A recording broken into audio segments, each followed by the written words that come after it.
Good morning guys. Kasabong Lusubits Bilindaw sa aking mga followers, sa aking mga viewers, layong galing sa inyong aking subscribers sa aking channel, YouTube Kalyaw Kasabong TV. Sa umaga na ito ngayon, magbigay naman ko konting tips sa inyo tungkol sa kalaman ko sa pag-alaga ko ng manok. Bago ang lahat, ipagpatuloy ko kahit ipakilala ko na sa inyo, ito na siya ang resulta sa pinagpares ko ang aking babaeng nga gold at saka yung lalaki ko nga white butcher. Ito siya lalaki. Ang bilis na siglakihan ito dahil hindi ito nakaranas ng sipon, anong sakit man lang. Dito pa sa pagpili natin ng ilagaan natin ng manok, kailangan dito kung maghanda pala tayo, kung may plano tayo na musali sa laro sa manok, kailangan para sa inyo to nga kapwa ko backyard birders lang tayo, huwag tayong maghanda ng pinaka marami nga manok. Maghanda lang natin yung ilan-ilan lang na abot natin na masaportahan, maibigay natin ang kumpletong pangailangan sa kanila, vitamins o pagkain na mga mahalin din.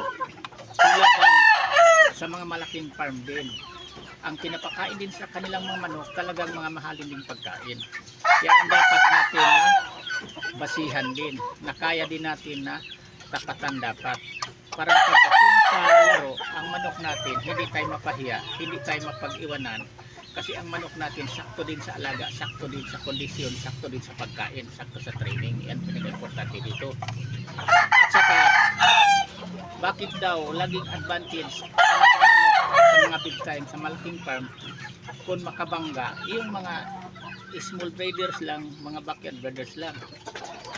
Ang unang-una niyan, kahit kayang nangyayari yan, sa mga big time kasi, sa malaking breeders, malaking farm, libo-libo ang kanilang mga alagang manok.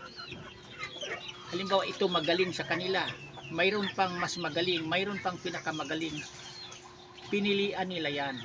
Halimbawa, pipili sila ng 20 piraso na parehas magaling,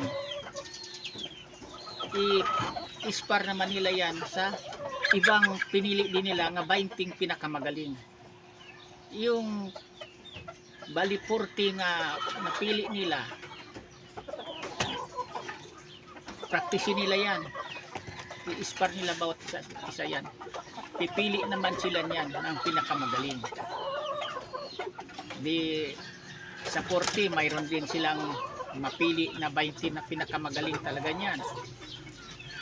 Sa 20 na pinakamagaling, pilian pa nila yan kung alin talaga ang pinakamagaling.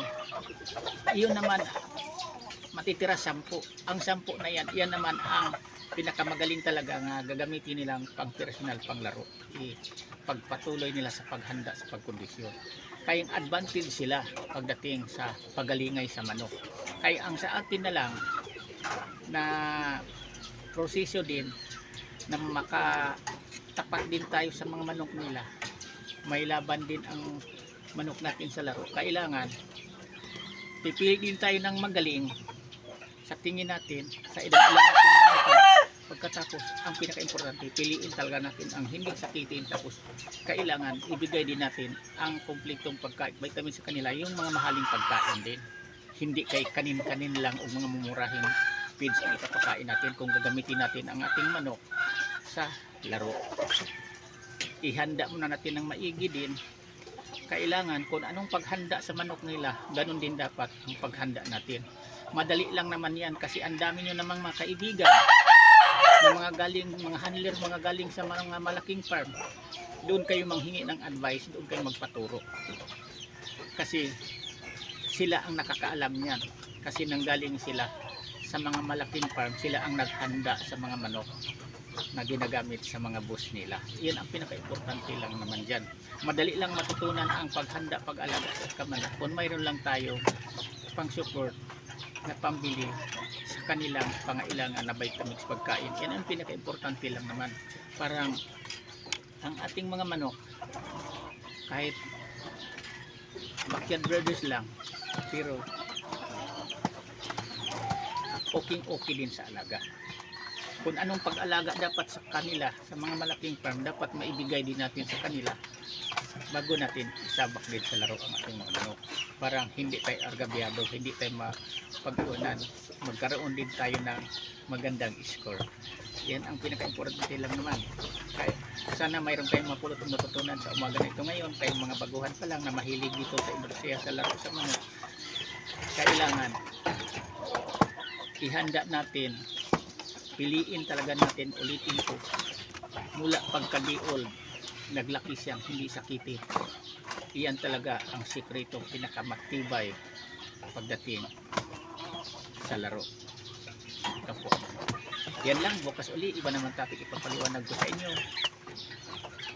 Sa hindi pa sila nakasubscribe sa akin, paki-subscribe naman, tapos paki-share din para nga kung mapanood kakalat ang aking mga content video na ito,